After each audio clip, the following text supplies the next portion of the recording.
पहलगाम हल्ल्यानंतर एलओसी जवळील शाळांमध्ये सुरक्षा प्रशिक्षण, सीमा भागातल्या शाळांमध्ये गोळीबारापासून बचावाकरता मॉक ड्रिल. पाकिस्तानसाठी जलवाहतूक पोस्ट सेवा निलंबित करण्याचा भारताचा विचार, हवाई क्षेत्र बंद केल्यानंतर नव्याने कोंडीची तयारी. पहलगाममधील दहशतवादी हल्ल्यानंतर भारतावर सायबर हल्ला, महाराष्ट्र सायबर सेलकडे इकोज ऑफ पहलगाम अहवाल तयार, 10 लाख सायबर हल्ले झाल्याची माहिती. भारताकडून पाकिस्तानवर डिजिटल स्ट्राईक, ISPRचं अधिकृत युट्यूब चॅनल बंद केलं, तर महिरा खान, अली जफर, सजल अली, हनिया आमिर, इम्रान अब्बास यांच्यासह टॉप पाकिस्तानी कलाकारांचं युट्यूब आणि इंस्टाग्राम अकाउंटवरही बंदी. एअर स्पेस बंद केल्यावर आता पाकिस्तानकडनं एअर जॅमर, भारतीय लढाऊ विमानांना पाकिस्तानद्वारे रोखण्याचा दावा, एलओसीवर पाकिस्तानकडनं विमानविरोधी क्षेपणास्त्रही केली तैनात. भारतीय वायुदलाचं लवकरच मोठं शक्ती प्रदर्शन, गंगा एक्सप्रेसवेवर भारतीय वायुदलाची राफेल, जॅग्वार आणि मिराज लढाऊ विमानं उतरणार. भारत पाकिस्तानमधील तणावाच्या पार्श्वभूमीवर भारतीय नौसेनेचा युद्धाभ्यास, अरबी समुद्रात भारतीय नौसेनेचा युद्धाभ्यास, युद्धाच्या पार्श्वभूमीवर नौदलाला अलर्ट राहण्याच्या सूचना.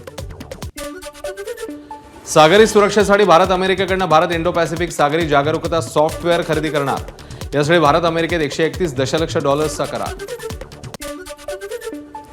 भारतासोबत अणुयुद्ध रोखण्यासाठी पाकिस्तानची डोनाल्ड ट्रम्प यांना साथ, भारत पाकिस्तानमधला वाढता तणाव कमी करण्यासाठी प्रयत्न करण्याच्या ट्रम्प यांच्या पाकिस्तानमध्ये अमेरिकन राजदूतांना सूचना. अमेरिकन परराष्ट्र मंत्र्यांची पाकच्या पंतप्रधानांशी चर्चा, पहलगाम हल्ल्याचा पाकने निषेध करावा, हल्ल्याच्या दोषींवर कारवाई करण्यास पाकने मदत करावी, अमेरिकेकडनं पाकच्या पंतप्रधानांना खडेबोल. स्वतःच्याच नागरिकांना परत घेण्यास पाकिस्तानचा नकार, वाघा बॉर्डर बंद केल्याची माहिती.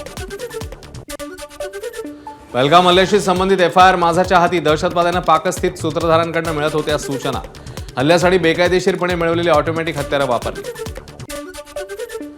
दहशतवादी पहलगाममध्ये 2 ते 3 दिवस आधीच झाले होते दाखल, NIAच्या प्राथमिक तपासातली माहिती. बेसरनमध्ये पाऊस पडल्यानं 2 दिवस हल्ला लांबला, सूत्रांची माहिती. NIA प्रमुख सदानंद दाते पहलगाममध्ये, सदानंद दाते यांच्याकडनं 3 तास घटनास्थळाची पाहणी. भारतीय हल्ल्याच्या धमकीमुळे पाकिस्तानमध्ये घबराट, भारताच्या आक्रमकतेला आम्ही जोरदार प्रत्युत्तर देऊ, पाकिस्तानचे उपपंतप्रधान इशाक दार यांची पुन्हा एकदा अणु हल्ल्याची धमकी.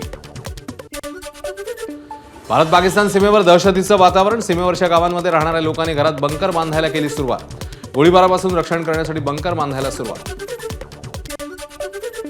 जम्मू काश्मीरमध्ये हुरियत नेत्यांच्या ठिकाणांवर छापेमारी, छाप्यांमध्ये मोठ्या संख्येने देशविरोधी गोष्टी मिळाल्याची सूत्रांची माहिती. हुरियतच्या गटांवर बंदी असूनही नेते सक्रिय, पुलवामा, कुपवाडा, हंदवाडा, अनंतनाग, त्रालमध्ये छापे. अमेरिकेचा भारताला उघड पाठिंबा, अमेरिकन परराष्ट्र मंत्री मार्को रुबियो यांनी परराष्ट्र मंत्री डॉक्टर S जयशंकर आणि पाकिस्तानचे पंतप्रधान शहबाज शरीफ यांच्याशी स्वतंत्र चर्चा करत स्पष्ट केलं धोरण. दहशतवादी हल्ल्याच्या 8 दिवसानंतर पर्यटकांची पावलं पुन्हा एकदा जम्मू काश्मीरच्या दिशेने, मोठ्या प्रमाणात देशी विदेशी पर्यटक पहलगाममध्ये दाखल. घाबरलेल्या पाककडून गुप्तचर संस्थेचे प्रमुख लेफ्टनंट जनरल असीम मलिक यांना राष्ट्रीय सुरक्षा सल्लागाराची अतिरिक्त जबाबदारी. मलिक यांच्याकडे आता ISI प्रमुख आणि NSA दोन्हीची जबाबदारी. जम्मू काश्मीरच्या कुपवाडा, उरी आणि अखनूरच्या काही भागात पाकिस्तानचा विनाकारण गोळीबार सुरूच, भारतीय लष्कराकडनं चोख प्रत्युत्तर. पहलगाममध्ये झालेल्या हल्ल्यानंतर मुंबईतील 4 प्रमुख महापालिका रुग्णालयांमध्ये समुपदेशन, BMCच्या नायर, परळ, सायन, बाळासाहेब ठाकरे वैद्यकीय महाविद्यालय, कूपरमध्ये समुपदेशन. एकमेकांविरोधातले हेवेदावे विसरून देशासाठी एकजुटीने उभं राहण्याची वेळ, उपमुख्यमंत्री शिंदेंचं आवाहन. पर्यटकांवरील हल्ल्याचा मोदी आणि आपले सैनिक नक्कीच बदला घेतील, शिंदेंना विश्वास. पहलगाम हल्ल्याच्या न्यायालयीन चौकशीची याचिका सुप्रीम कोर्टाने फेटाळली, सेनादलाचं मनोधैर्य खचेल असे प्रयत्न करू नका, याचिकाकर्त्यांना सुप्रीम कोर्टाने फटकारलं. हैदराबाद, तिरुवनंतपुरम नंतर लखनौमध्ये होणार ब्रह्मोसची निर्मिती, 11 मे रोजी संरक्षण मंत्री राजनाथ सिंग करणार प्रकल्पाचं उद्घाटन. या प्रकल्पाअंतर्गत वर्षाला 80 ते 100 क्षेपणास्त्रांची निर्मिती होणार. ABP माझा, उघडा डोळे बघा नीट.